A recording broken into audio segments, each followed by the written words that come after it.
welcome to the SheClicks webinar. I'm Angela Nicholson and I'm the founder of SheClicks. Now, before we get going, we have a word from our sponsor, The Photography Show. The Photography Show is back at the NEC in 2022 from the 17th to the 20th of September for 4 days packed with demos, workshops and masterclasses and the chance to shop till you drop.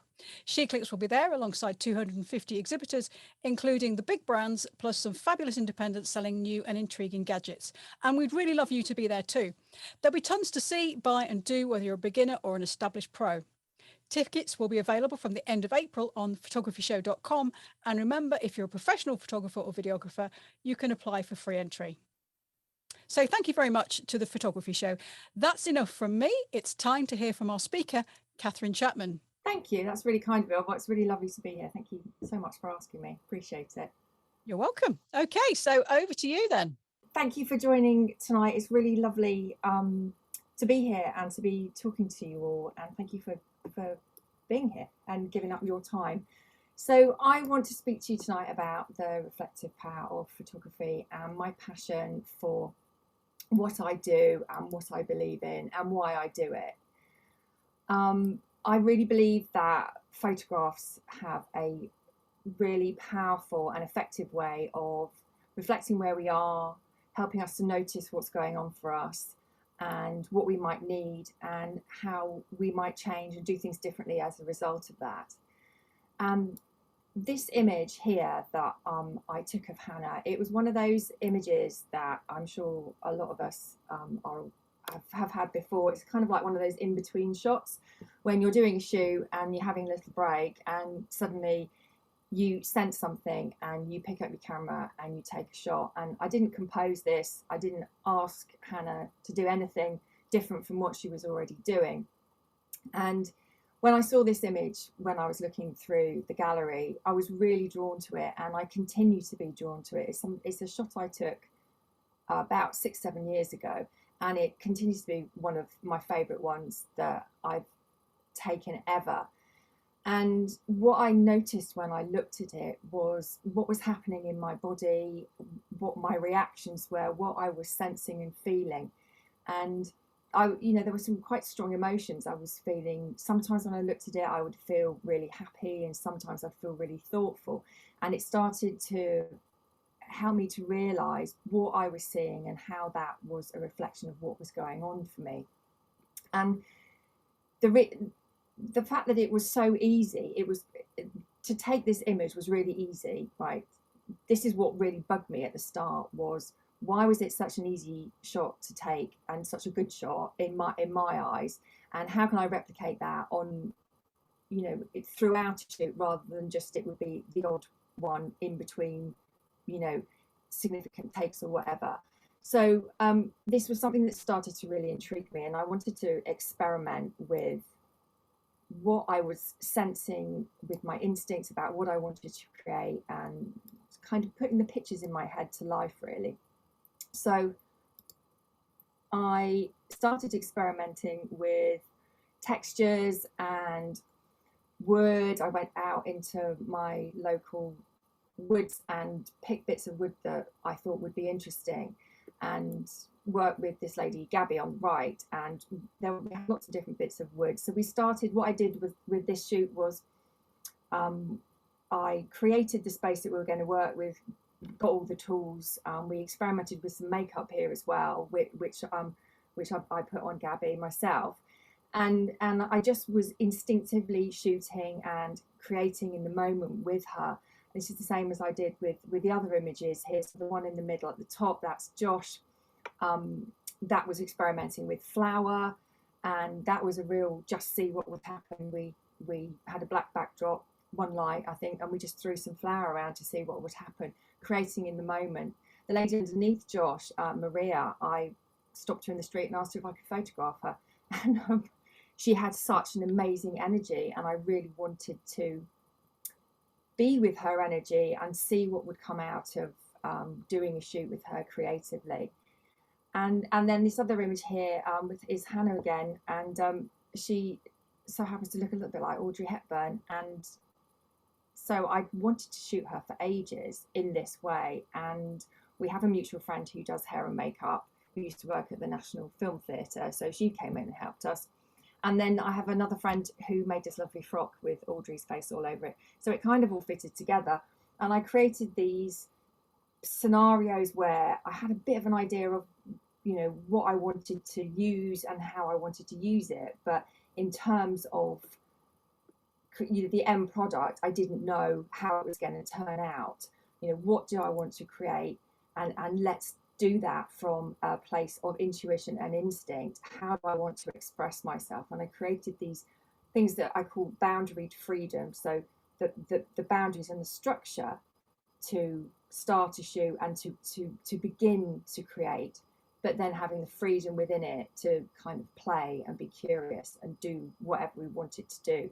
So I started letting go of all my shoulds, trusting that what I was wanting to create would be something worth creating, even if just for me. I mean, I never intended to share these images really when I was doing the shoots. And I started to find my photographic voice through my intuition. And then I started noticing that sometimes when I looked at a gallery, I started crying. And I thought, that why am I feeling like this with these images? I felt really, really connected to them. It was a bit like a release of creativity, I think, and starting to find my voice. But there was something else there, and I would often feel really quite intense emotions looking at images. And what I was realizing was that they were reflecting something back in me. They were showing me where I was, and they were evoking strong emotions because there were strong emotions that needed to be felt. All feelings are there to be felt. And, you know, my response to these images was me expressing myself in a way that I couldn't in words, and my images were reflecting and mirroring that. And all this kind of authentic expression and creating from a place of instinct culminated in a self-portrait shoot I did 4 years ago. And this shoot changed my life. I healed myself from lifelong depression, and it was all through the reflective power of what I saw in the images that were looking back at me. So I'd be really interested to find out what you think about this image. Not what you think, actually, how you feel. Where do you feel it in your body? What's being reflected for you in this image? You know, how can it inform you of where you are, and what will change you as a result? So if you have a strong response to this image in whatever way, if it makes you angry, if it makes you sad, if it makes you melancholy, if it makes you happy, you know, notice that and sit with what that might be telling you about where you're at and what you need and what you can do about that. And this is, I talk a lot about sitting with an image as opposed to looking at it. And this is what I mean when, you know, I invite you to sit with an image. Slow down, you notice more about yourself and how you're feeling in response to the image. And, you know, being honest about where you are, you can really have a really good handle on what's going on for you. This shoot I called Face to Face, and the background to this was basically I'd got to a point in my life after 25 years in and out of talking therapy of being really, really tired of talking. I'd been depressed for as long as I could remember. I'd had periods of being suicidal. I had a suicide attempt in my early 20s. I'd had multiple miscarriages. I was experiencing lots of grief, and I was exhausted, and talking therapy wasn't working, and I wondered what was wrong with me. And so I'd had this idea in my head, you know, like we do. You get this vision in your head of an image you want to create. It doesn't go away, and it doesn't go away. And the only way for it to go away is for you to create it. So this for me was the culmination of all these years, and also giving myself kind of like a bit of like an ultimatum. For me, it was, if I'm going to stay feeling the way I'm feeling for the rest of my life, I will accept it after I've done this shoot. If the shoot does nothing, then that's fine. And then I know I wanted to look myself in the eye to see if it was as bad as it felt. So I sat with my most difficult emotions and I photographed what was there. And I was really surprised with what was there because what was there wasn't what I was expecting. I didn't hate the person I saw. I didn't recoil from the images like I so often do when people take a picture of me. And, you know, most of us don't like pictures of ourselves. But I didn't have any of that. I looked at this woman in pain and agony and crying out for help. And the only person that could give that to her was me. And this became, in that moment, this became the catalyst for the change that I so desperately needed. I started looking after myself like I'd never done before. I started talking to myself differently, treating myself differently, and I started to feel better and better and better. And I only looked at my shoot the day after the shoot, and I didn't look at it again for another 5 months. And in that time, I did something really small for myself every day. I maybe did a little bit of meditation. I practiced being present for literally seconds just to see if I could and what it felt like. Maybe did a bit of journaling. I drank less. I ate better. I looked after my spiritual side as well, which I'd not really touched on for many years. So it was this kind of holistic caretaking that I did of myself. And what was so interesting was the mess in my head suddenly didn't feel so messy anymore because I could see it on the screen. And having those vital inches between my head and the screen meant that it gave me enough space to have compassion for myself. So I was able to grant myself self-compassion and self-love for the first time ever. I mean, it really was quite extraordinary because I'd never given myself that before. And you know, it really helped unlock some stuff for me because I couldn't deny what was looking back at me. I couldn't unsee what I'd seen. And 5 months later, feeling really good, I shared a picture on social media, which I never thought I'd do. And Kathryn, do you want me to let you know some of the feelings that people are saying they're experiencing? Thank you. So one that comes up a lot is trapped, fearful, stuck, remembering hard times in the past, and turmoil. But trapped seems to be the one that comes up the most, which is interesting, and there's sad as well. I must admit, it makes me feel quite anxious looking at that image. It when you were shooting it, or when you were looking at it afterwards, was it like an outer body experience? You know, did you see yourself, or did you see a different person and then have to make that connection? This is me, and I need to do to myself what I would do to that person to help them feel better. Yeah, great question. It was a mix. It was a mix of both of those things, and that's what was so weird about it. I connected with it, but I had slight removal, so I could extend myself compassion because I could look at myself as somebody else, but I knew and was connecting with it that it was, you know, my mirror image. And you know, all those feelings that people have said, you know, they're all the kinds of things that's exactly how I felt. And then I also will invite you to notice if that's, you know, how your feeling is reflecting something in you that perhaps needs attention.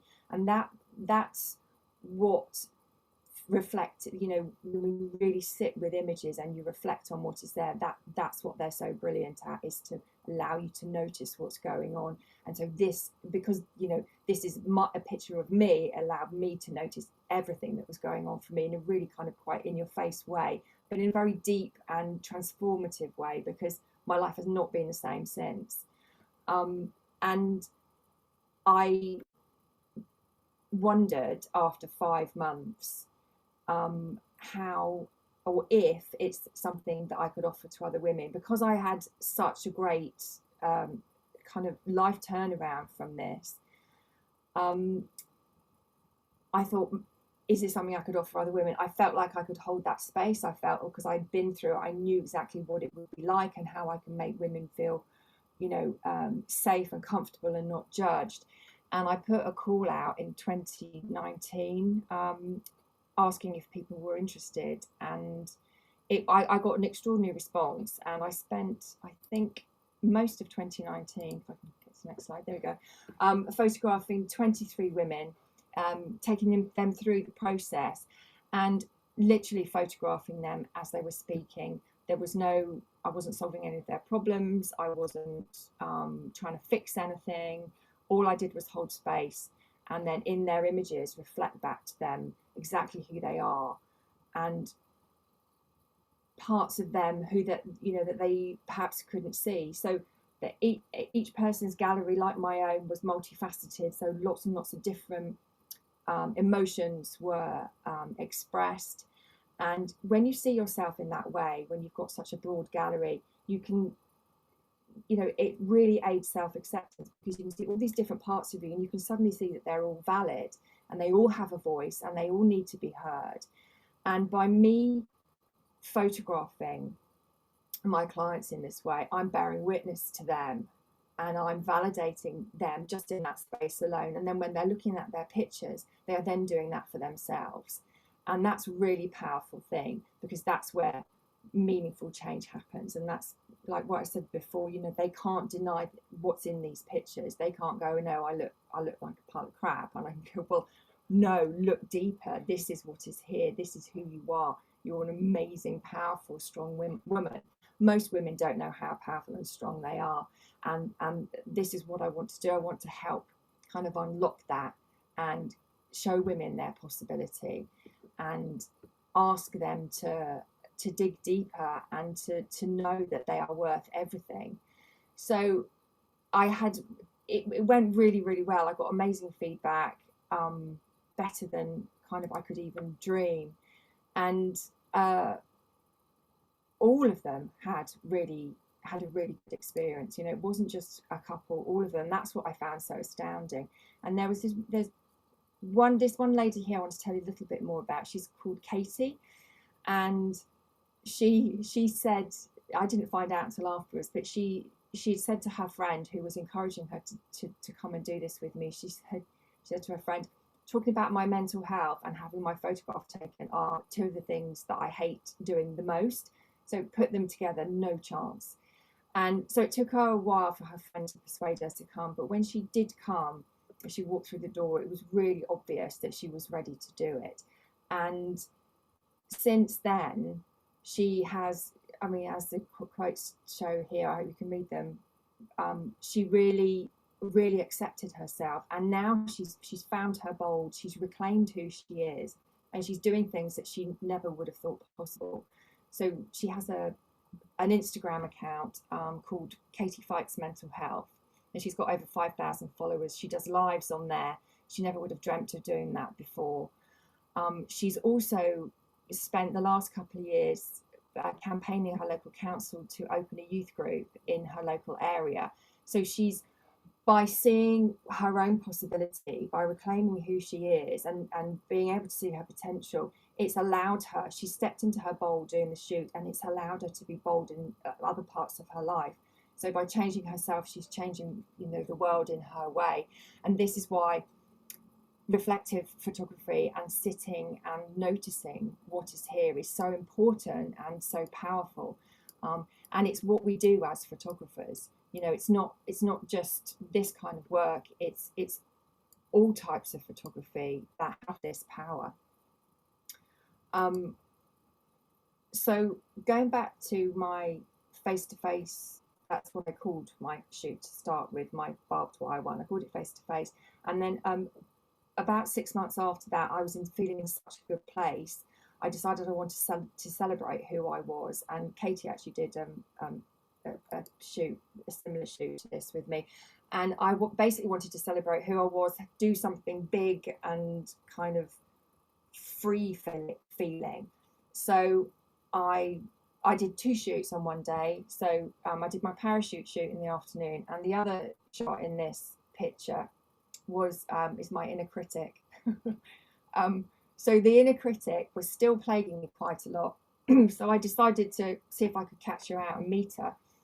And I had a vision in my head of what she would look like, and I just thought it was going to be really terrifying and scary, and I'd take months and months to recover after doing the shoot, because I'd come face to face with this monster. And it was really disappointing, she was really sad and pathetic. She didn't like being in front of the camera, and she was really, really very disappointing. And I kind of left that shoot feeling a bit bewildered and confused, but also a bit elated as well, because suddenly I started relating to her completely differently. She wasn't frightening anymore, and over the following months, I started, my relationship with her changed, and she no longer frightens me. And I actually developed this process that I use with my clients now, where I can calm her down whenever I need to. And I don't do that by pushing her away and trying to shut her up. I give her a bit of space to talk, and I look after her, and I soothe her, and I show her compassion, like I showed myself compassion with my face-to-face shoot. So that was really interesting. And once I'd learned to do that, suddenly this fog of criticism seemed to just move away. I mean, literally felt like a curtain being drawn on, on a theatre stage. And there was little old me, waving, going, hiya, it took you a while. And so that was really quite liberating and freeing in its own way, that day. And then in the afternoon, I did this parachute shoot. So I bought a parachute off the internet, cut a hole in the middle, and made it into really bad, made it into a skirt, which I covered up with the basque. And I worked with a movement coach just before, because I was worried about just standing there and didn't really know what to do with myself. But she helped me with some movement, and I just kind of expressed myself through movement and having this big frock to throw about. And I really did feel free. And I have these images up on my wall to remind me every day of what I'm capable of and what my possibility is. I mean, this woman doesn't let me play small. This woman forces me to do stuff outside my comfort zone, because ultimately that's what I want to do. I want to talk to people about the power of photography and how they're healing they are, and how ultimately we can change the world through them in our own way. And so I offer freedom shoots to my clients now as well, and all the work I do has my inner critic tool in it as well, because that's such an important part of being able to let go. And freedom shoots are about letting go through connection and movement and breathing, just like I did for myself here. And actually, before I move to the next slide, I had a little remote shutter gadget underneath my toe. That's how I took the pictures. So I've been offering this. I do this with my clients as well, freedom shoots. And this lady is called Tanya, and she got gifted a freedom shoot for her 50th birthday.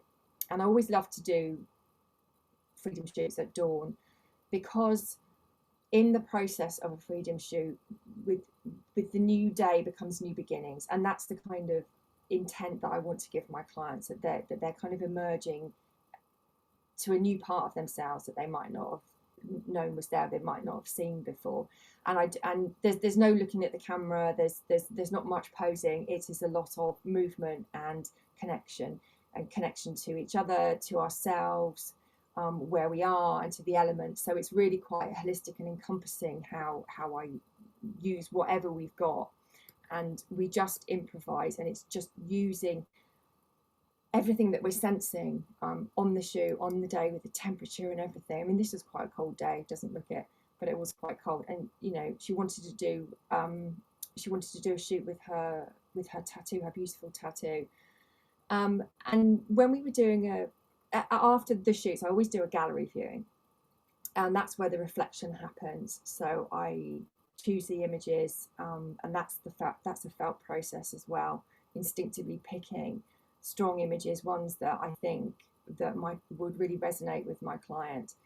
And we were doing the gallery viewing, and she said to me, I don't look at these images, I feel them. And I suddenly was like, yes, it's not just me, my client, I can give that to my clients as well. That was really, really amazing and really beautiful to hear that. And I really view these images as life anchors. So they really help, because that's exactly what happened with me. They help make sense of the past. They reflect where we are in the present and remind us of what was going on at the time. But they also help us reflect what's going on for us now, so we can make sense of the future and you know, adjust what we're doing accordingly. So this lady here, beautiful Amanda, this shoot was done, freedom shoot was done at sunrise on Selsey Beach on the south coast. And I wanted to show you this image because she said something really beautiful. I wanted to read out for you at her gallery viewing. Was her response to her images. So she said, looking at my images, I feel freedom of expression, peace. I am here, I'm beautiful, vulnerable and powerful at the same time. I'm a strong black woman. Some of the images make me feel playful and some show I'm unstoppable. We can be a light in this world through our own shadow, our own darkness. We can literally become our own lights and help shine the light on other people, because the light is there for all of us. You just have to take notice and tune into it. And, you know, she's so right. Yeah, that has been her journey, and that's been mine as well. You know what? I never expected to find basically my life purpose through just doing a self-portrait shoot, something that I really wanted to do and never intended to share with anyone. And you know, that I found what she said really inspirational and really reflective of my own journey. And that's all about creating for yourself, you know, not ignoring the shoulds and what you think, how you think it should look, or following trends or anything like that. It's about creating for who you are, making sense of your world and the wider world through photography, and thinking, you know, what's possible for me? Where can my creativity take me? You know, my messy self-portrait shoot brought me here today, and if you told me that 4 years ago, I would have laughed at you. You know, when you're creating from that soul perspective, shoot for you, don't shoot to share, don't shoot to be perfect, shoot for you. And you know, you never know what will be there, what will face you, what you'll see. You know, whatever you're photographing, obviously it doesn't need to be yourself, but anything. And you know, I'm really passionate about the power of, I mean, art in general, but obviously photography, because that's what I do. And I'm passionate about the felt experience of our human experience. I'm passionate about the felt process of our human experience through art and photography, and the slowing down, the noticing more, and facing our truths and using movement. So I'm actually planning another self-portrait shoot, and using movement. I have this need in me to photograph myself moving, and I don't know why, and I'm not really making any sense of it, but I'm really interested to find out what I'll see in the images, how they will affect me, what will be reflected, and what might change as a result, and how it might inform my work. This shot here was taken in King's Cross a few years ago, and this is Maria, who's one of my movement coaches. And I was up on the up higher, I don't know what's called, the walkway, and what we did was, this is an experiment in movement and stillness, and we connected, with each other. We did a kind of visualization. We were connecting with all the sights and smells around us, and then we'd chosen a point where Maria would go, and she went down, and what she basically did was, she was going to move in response to what she was sensing, with the air movement, with the noise, the people, what she could smell, how she was feeling, just to move in relation to it all. And then she would stop, and that's when I would shoot. But I never knew when she was going to stop. And I was obviously, as you can see, using a long shutter speed of, I think that was 2 or 3 seconds. And so I had to instinctively work out when she was going to stop, because taking the shot and then the camera processing, I couldn't just do my usual, you know, shot after shot after shot. So it was a really, really felt process, and it was really fascinating and really interesting results, and it was really beautiful. The whole process was beautiful.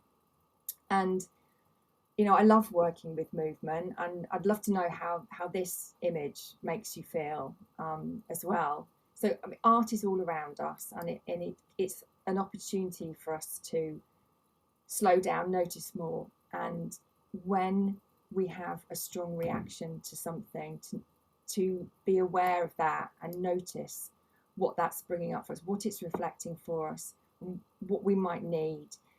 And art, you know, we all know art can change the world. It defines periods of humanity.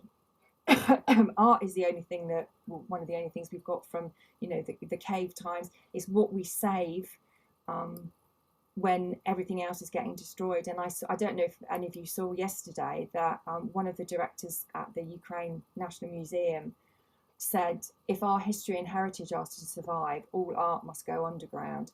And they were taking all the pieces of art out of the museums and putting them in bunkers so to save them, so they didn't get bombed.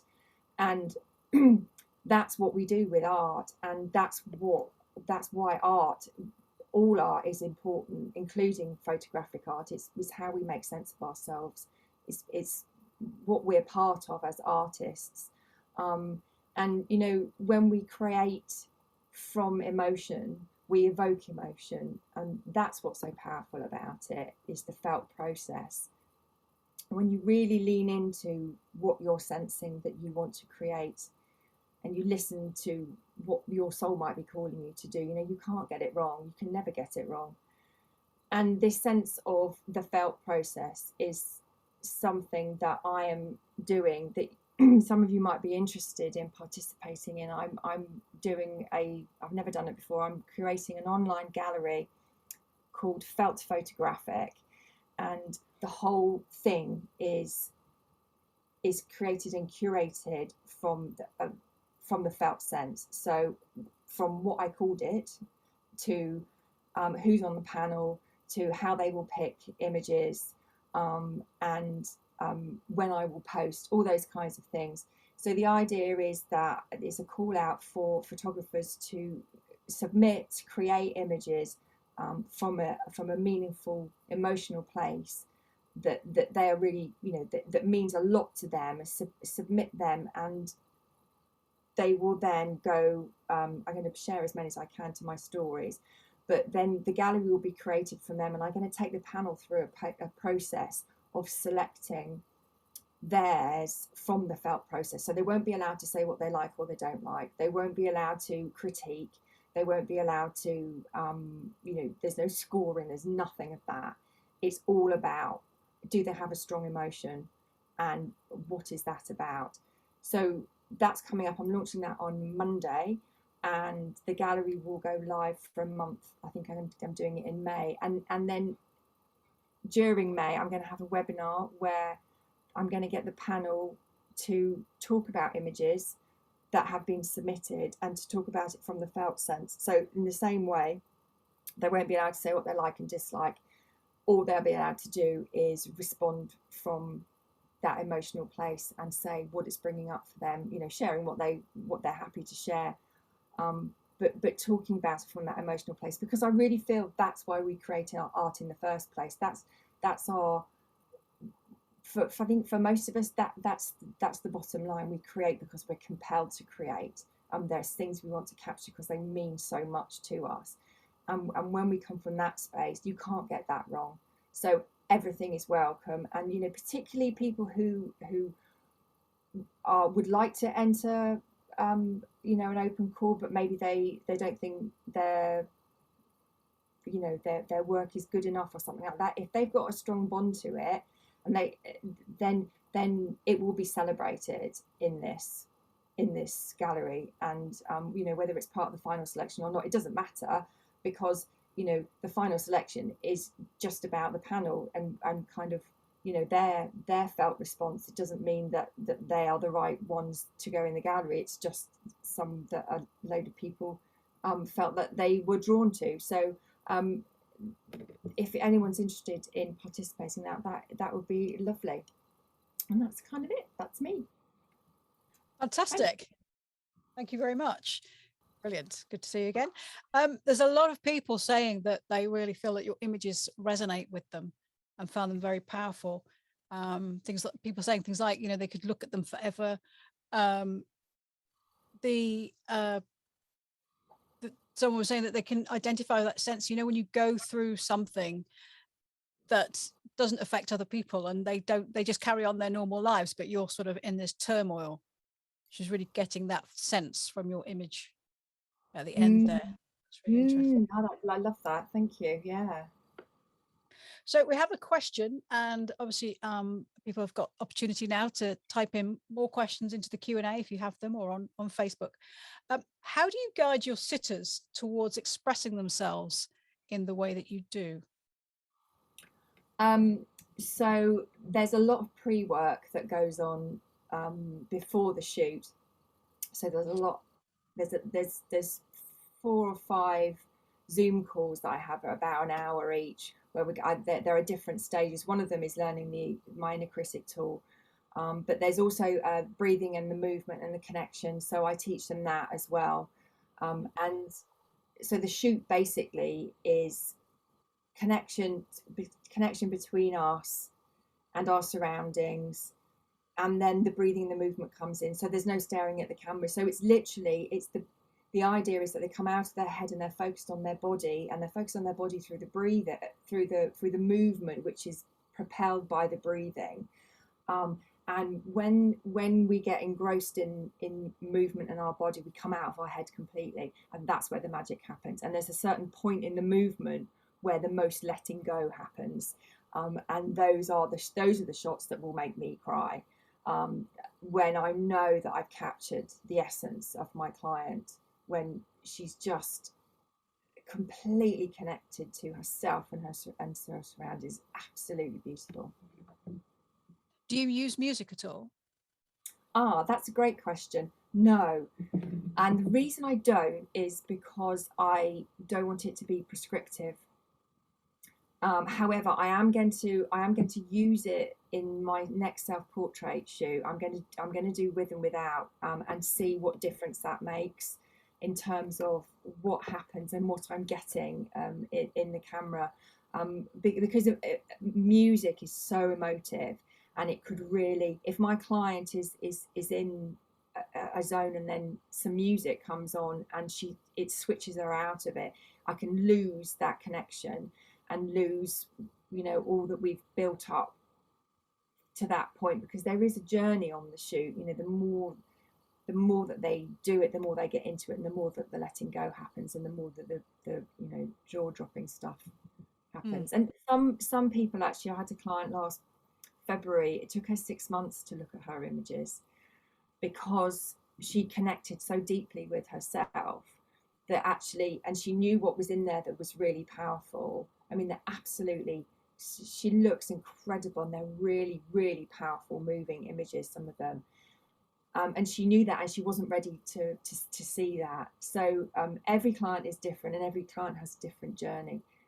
It's a really amazing thing to take somebody through, and the gallery viewings are really fascinating as well, because most clients will go, I don't like my arms in that, or I look funny, and the invitation is to look beyond, like I've talked about today, and talk about the woman that they're seeing, and how the image is making them feel, and what do they see there, what do they want for that woman, all those kinds of things. Yes, it sounds so therapeutic. Yes, some people do. I think it's therapeutic photography. The gallery viewing definitely is, and some people do call the process therapeutic. Although I would never say. I don't think I would use that word. That's for other people to say. But yeah, it is. It's a real eye-opening process, because you when you see your possibility, when you see that you can achieve anything you want to, it's kind of like the bar is then kind of shifted, and you're like, oh my god, I can't play small anymore, I don't want to play small anymore, and all those things that perhaps you thought were out of your reach, suddenly they become possible. And with that, then the world changes, doesn't it? Because you're upping the ante, you're giving more, you're affecting more people's lives in a positive way, by affecting your own in a really beautiful and expansive way. And what is there usually some sort of trigger that sort of drives your clients to find you, or to seek a photo shoot with you? A trigger? Yes. No, Yeah, I know. You're right. 50th birthday is a Yeah. good one. Mhm. Yeah, for a freedom shoot, yeah, definitely. For face to face, it's more when people are looking for an alternative way to deal with any mental health issues they might have, and they want to try a different perspective and see themselves differently. Um, Freedom shoots are, yeah, for big life changes. So it might be separation, or moving on in your life, or reaching that milestone which I'm about to hit, and wanting to mark the time. And it's a really, I mean, I'm not yet 50, but so I don't know what it would be like to be approaching 60, but 50 is seems to be quite a pivotal age for people to want to mark it in some way with a photo shoot. Yeah. Quite a few of the things that you've said, I've heard boudoir photographers say. And so it's just, Oh, it's just interesting. But boudoir is a genre of photography and people can sort of understand it and make that decision. What you're offering is slightly different. And, you kind of, I wouldn't know what to type into Google to find you, is what I was thinking. It's a different process. So, finding your clients must be a different experience for you. yeah, it's quite tricky. Yeah, yeah. I mean, I'm being a photographer, you pick your photographer on, you know, how they make you feel, and knowing them. And so, that's that. People have to know me to Yeah. know if they're going to feel safe. And Hmm. it's it can be quite a vulnerable space, and it can be quite a courageous space. That's lovely, and they need to know that they're going to be held, and unequivocally, and not judged, which is what I do. But yeah, it's quite hard to find clients, because yes, what is my genre? Yeah. I mean, I imagine that word of mouth is probably very important. But from what you were saying about some people find it very hard to look at their own images. So the chances of them showing it to a friend is probably even slimmer. But I guess they might talk about the experience and how they felt afterwards. And, when anybody goes through anything, they might sort of say, well, have you considered this? So I guess word of mouth Yeah. would be a good way for you. But, Yeah, and a lot of people do talk about it, and you're right. They will talk about it first, and before they'll show an image. But another thing I've noticed recently is how the sharing of photographs in itself is a process. mhm. And so me seeing the images is one, clients seeing the images themselves is another, and then clients showing the world. So they're I'm bearing witness to them, they're bearing witness to themselves, and then they want the world to bear witness to them. And what usually happens is it might go out to a couple of people. I mean, very much like I did. It might show a couple of people, and then they might post one.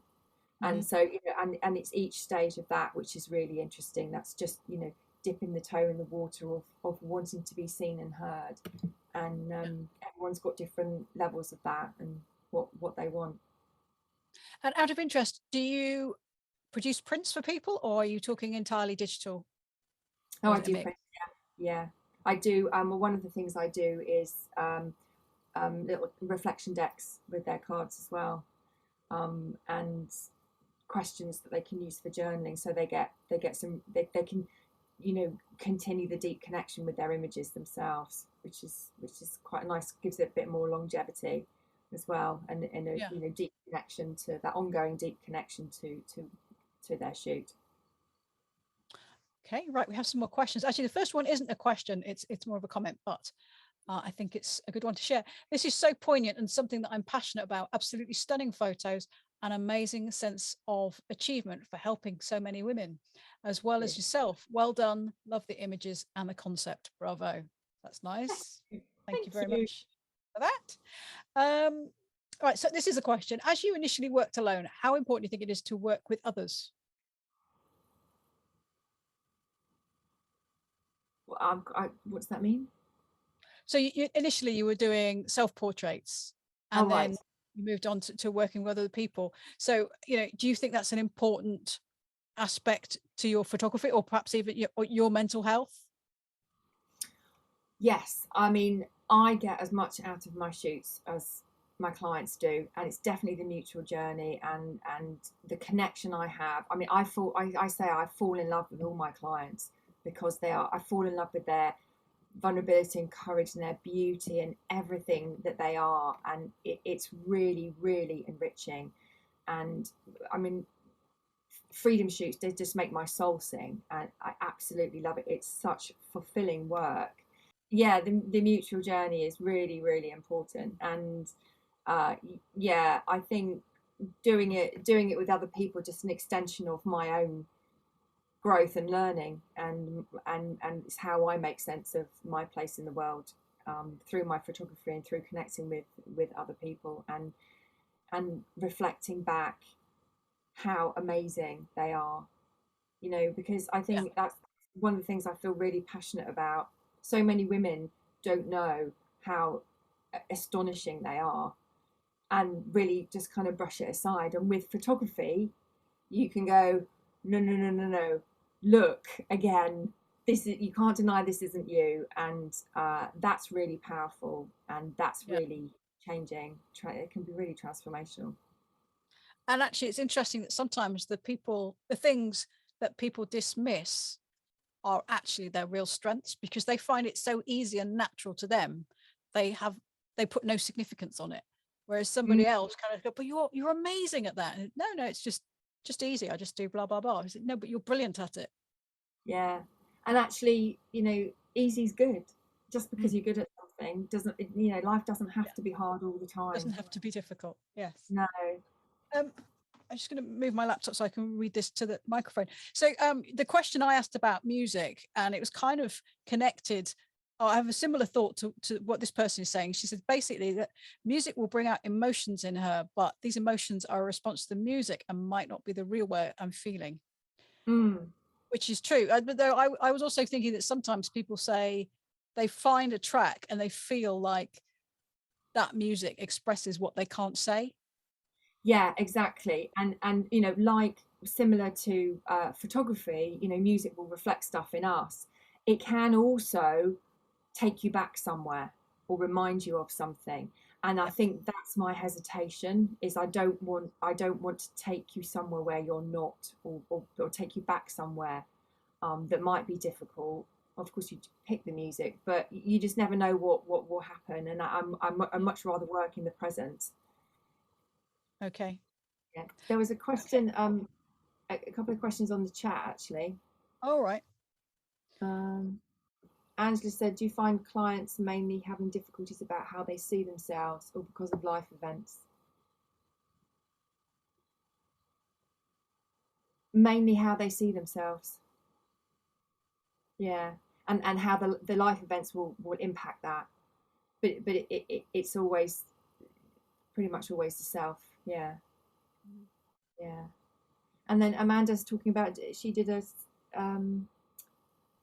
series of composite self portraits just for herself. They sound amazing, Amanda. Right, another question. What you are describing is a very emotional connection, which requires a deep self-knowledge. How do you suggest someone should begin the process of connecting to their photography in a feeling way? So that's all about letting go, Mm. uh, and coming out of your head, going into your body, noticing where you where you feel called to go and shoot, what you're instinctively drawn to.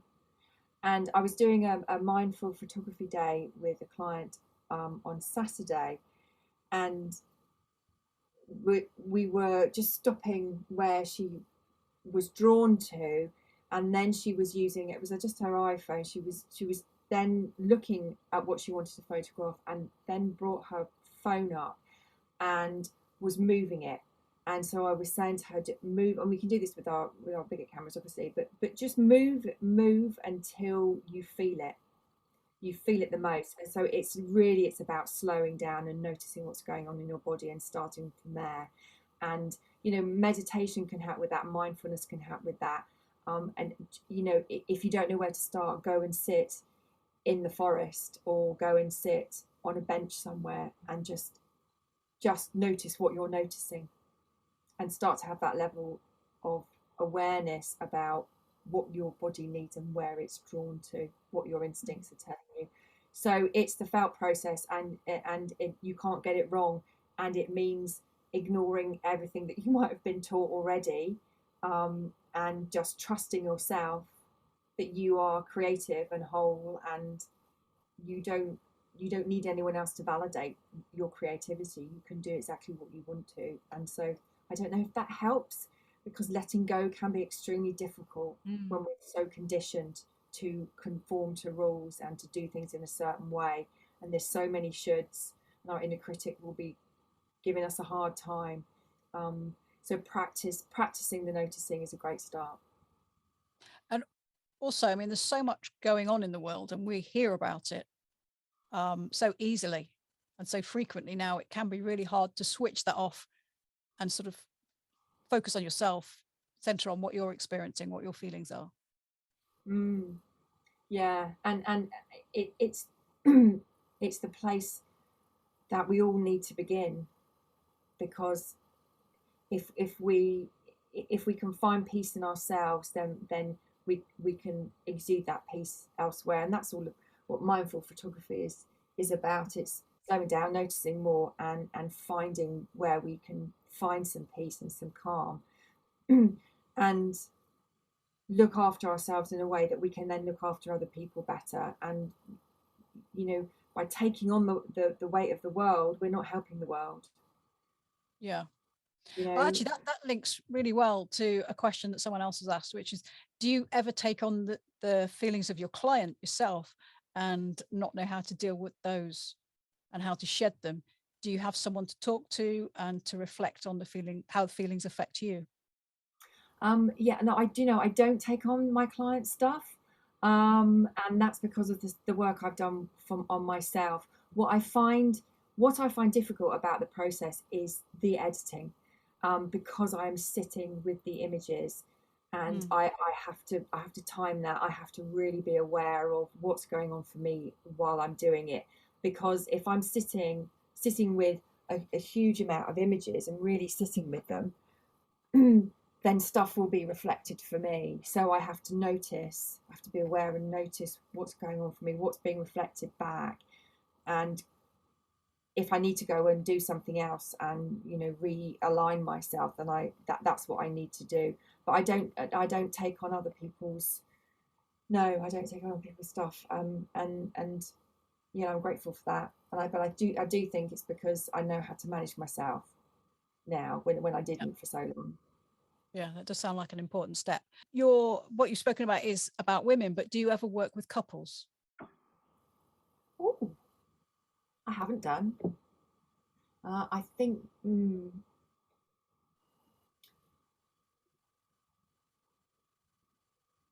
Yeah, that's really interesting.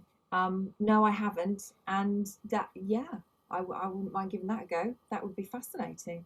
I would have to think very, very clearly about how that would work in the dynamic of the three, because that changes things quite significantly.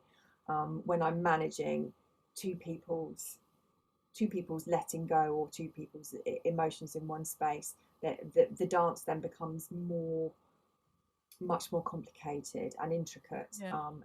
I would have to be very clear that I could manage that, and it would depend on the relationship between the three of us. So yeah, that's a fascinating question. Thank you. So we have reached the end of the questions, Kathryn, and I think you've probably seen there's been lots of comments, people like connecting with what you're saying and really appreciating your photography, and you've raised a lot of or given us a lot of things to think about, I think.